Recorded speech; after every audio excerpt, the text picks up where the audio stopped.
Now next test, that is the third and last test is interior angle test. अब ये interior angle test से हम ये पता कर सकते हैं कि लाइंस पैरेलल है या नहीं। एग्जाम्पल मींस यहां पे क्वेश्चन है, if a transversal intersect two lines and interior angles are supplementary, क्योंकि हमको पता है इंटीरियर एंगल कैसे होंगे, सप्लीमेंट्री। यदि इंटीरियर एंगल सप्लीमेंट्री है, इसका थ्योरम कैसे देखा था हमने, if the lines are parallel then interior angles are supplementary. अब यहां पे क्या बोल रहे हैं, if the interior angles are supplementary then the lines are parallel। अब interior angles हमने यहाँ पे consider किए, A and B are the interior angle, therefore supplementary means A plus B is equals to कितना दिया है 180। and what we want to show, we want to show AB is parallel to C। for that here we consider the angle C। एक angle consider किया हमने C, जो given information है वो लिया हमने A plus B is equals to 180। This is of equation number 1. This is given information. Got it? Can we write here A plus C is equals to 180 because they forming a linear pair। linear pair form कर रहे हैं और linear pair जो form करते हैं उनका addition हो गया 180। दिखाई दे रहा है आपको कि linear pair बनाया इसने। अब from equation 1 and 2 क्या दिखाई दिया मुझे, क्या दिख रहा है, राइट हैंड साइड इक्वल दिखा। सो राइट हैंड साइड इक्वल है, इसका मतलब लेफ्ट हैंड साइड इक्वल हो गया। अब लेफ्ट हैंड साइड में क्या दिया है, a plus c b is equals to इसका left hand side a plus c। so this a and a get cancel means what we will get, b is equals to c। मगर b और c कौन से angle है, they are the corresponding angle and if the corresponding angles are equal then the lines are parallel। इसके पहले देखा हमने, therefore this is of your line AB is parallel to line CD because corresponding angle test, understood? So here what we learn the three tests for parallel line। so we can use all these three tests in example। क्या है, if a transversal intersect two lines and interior angles are supplementary then the lines are parallel। if corresponding angles are equal then lines are parallel and if alternate angles are equal then lines are parallel। so you have to write all these three statements, simple statement। how to write, see here how to write the statement, we can write here, see here कैसे लिखेंगे हमारे ध्यान में रखने के लिए। if number 1 alternate angles equal then lines parallel। simple हमारे ध्यान में रखने के लिए। दूसरा वैसा ही corresponding angles equal lines are parallel। तीसरा interior angles are supplementary lines are parallel. Simple. तो इसमें क्या होगा, हमारे ध्यान में भी रहेगा, if a transversal intersect two lines and if alternate angles are equal then the lines are parallel। if interior angles are supplementary then the lines are parallel and if the corresponding angles are equal then the lines are parallel। और theorem में क्या देखा, if the lines are parallel then interior angles are supplementary, alternate angles are equal and corresponding angles are equal।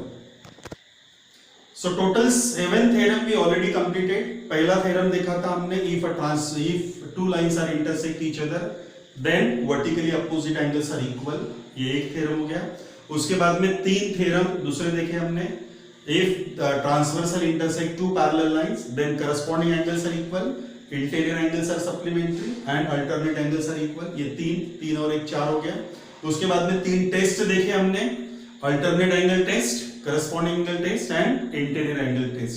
so total हो गए अपने 7 theorem। now the theorem number 8, what is the theorem, what is the statement of this theorem, if a line is perpendicular to one of two given parallel line, it means that two parallel lines should be there। तो यहां पे मैं 2 parallel line draw कर रहा हूं क्योंकि given information है जो if को फॉलो करता है। ये जो स्टेटमेंट है ये स्टेटमेंट क्या कर रहा है, इफ को फॉलो कर रहा है, and this statement follow then, ये जो ब्लैक कलर में जो लिखा है वो किसको फॉलो कर रहा है, देन को फॉलो कर रहा है। तो जो स्टेटमेंट इफ को फॉलो करता है उसको गिवन बोलेंगे। सो टू पैरेलल लाइन ले लिया, एक परपेंडिकुलर लाइन है, okay, here we draw one of the perpendicular line, this is of your perpendicular line, this line is perpendicular to line AB, so this is of your AB and this is CD, this is of your PQ, okay, this is of your M और ये हो गया आपका N, got it? Now what is given information? So first we consider the given information. If a line is perpendicular to one of two given parallel line, so naturally AB is parallel to CD, and what is given? PQ is perpendicular to AB. PQ is perpendicular to AB. Means AB और CD तो parallel हैं, मगर हमको ये भी बताया गया है कि AB is perpendicular to, PQ is perpendicular to AB. अब PQ is perpendicular to AB का मतलब, perpendicular का मतलब क्या हो गया, it is of equals to 90 degree, got it? Now what we want to prove here, क्या प्रूव करना है मुझे, then it means जो perpendicular थी वही line perpendicular to the other line, दूसरे लाइन को भी perpendicular है, ये हमको बताना है। Means we want to show PQ is perpendicular to CD. Okay, now here what we consider, here perpendicular show करना है, means आपको ये वाला जो एंगल है, ये एंगल कितने का दिखाना पड़ेगा, 90 डिग्री का, got it? Now here what we consider, AB is parallel to CD, it is given information, given में बोला गया है कि AB और CD कैसी है, parallel है, and if AB is parallel to CD, therefore what we write, angle PMB is equals to angle PND, got it? Means ये एंगल और ये वाला एंगल कैसा रहेगा, इक्वल रहेगा। क्यों इक्वल रहेगा, क्योंकि ये दोनों एंगल कौन से हैं, करस्पॉन्डिंग एंगल। क्यों करस्पॉन्डिंग एंगल इक्वल है, क्योंकि यहां पर लाइंस कैसी है, पैरेलल। आ गया यहां पे थ्योरम आ गया क्या, if the lines are parallel then corresponding angles are equal, हमने डायरेक्टली यूज किया, अभी यहां पे शो करने की जरूरत नहीं, because we already learned the theorem, means if the lines are parallel then the corresponding angles are equal. Now angle PMB, अब ये PMB जो एंगल था ये 90 डिग्री का था, means यहां पे we will write here 90 degree is equals to angle PND।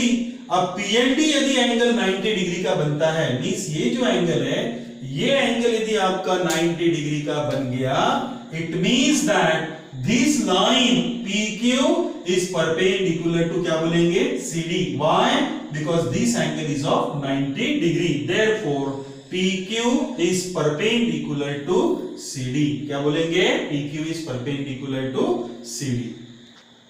Now next theorem, theorem number 9, if two lines are parallel to the same line, means दो लाइन, एक लाइन तो कैसी है, पैरेलल। तो मैं पहले कंसीडर करता हूं, ये एक लाइन सिंगल लाइन कंसीडर किया मैंने, ओके। अब मैं दो लाइन ले रहा हूं जो कि इसको पैरेलल है, ये ले लिया मैंने पहली लाइन, AB कंसीडर किया मैंने इसको, और इसको कंसीडर किया CD।